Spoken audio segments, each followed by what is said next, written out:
Question number 81. Let's read it. Equal masses of each CH4, O2 and SO2 gases are mixed together in a container. If total pressure of mixture is 10 atm, then partial pressure of the CH4 gas is.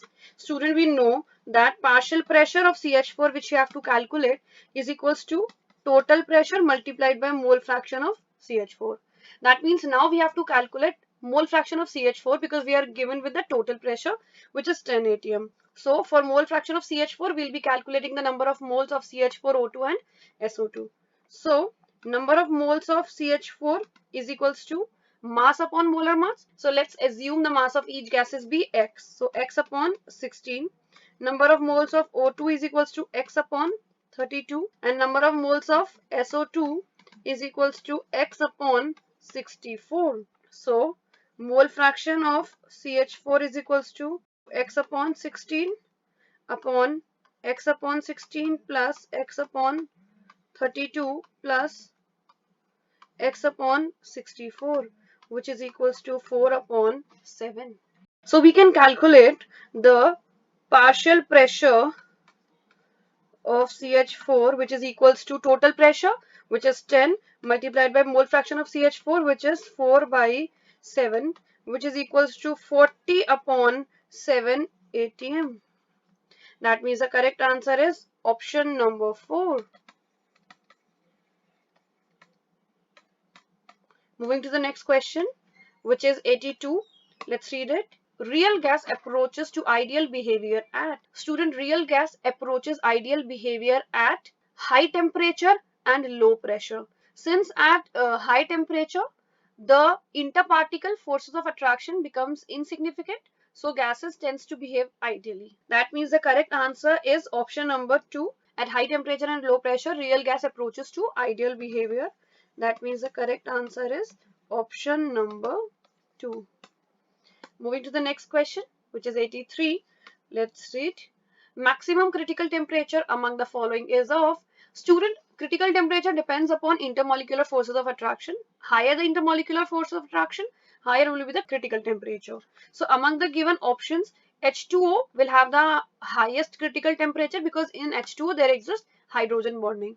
In ammonia also there exists hydrogen bonding, but in case of H2O the hydrogen bonding will be more. So student, among the given options, we can clearly see that in option number 1 and 3, that is NH3 and H2, there exists hydrogen bonding. But in case of H2O, the hydrogen bonding will be higher because of the higher electronegativity of oxygen. As a result, the critical temperature is maximum for H2O. I'm also writing the date of critical temperature. Just you people have a look at it. So here I'm writing H2O and its critical temperature in Kelvin is 647.1. Then we have NH3. Its critical temperature is 405.5 Kelvin. Then we have CO2. Its critical temperature is 304.1 Kelvin. Then we have H2. Its critical temperature is 33.2 Kelvin. That means the correct answer is option number 3. Moving to the next question, which is 84. Let's read it. If heat of atomization of PCl5 is x kilojoule per mole, then average bond dissociation enthalpy of PCl bond is. Student, here we are given with heat of atomization. That means PCl5 gaseous gives P gaseous plus 5Cl gaseous, and for this the enthalpy of reaction is X. This is already given. That means the energy required for dissociation of 5 PCl bonds is equals to X. So the energy required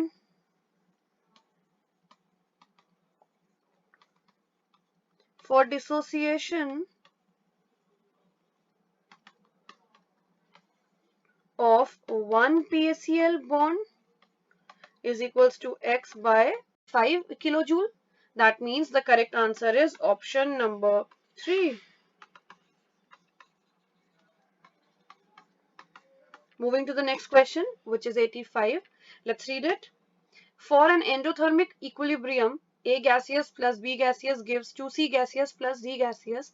The equilibrium will shift in forward direction by decreasing temperature? No, since the given reaction is an endothermic reaction. So on decreasing temperature, the reaction will proceed in the backward direction.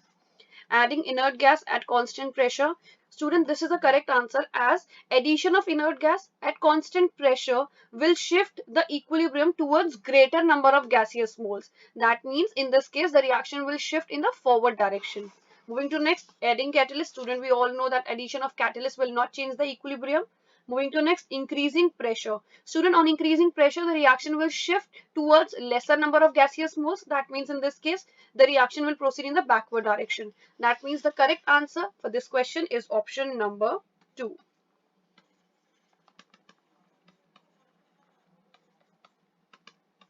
Moving to next question.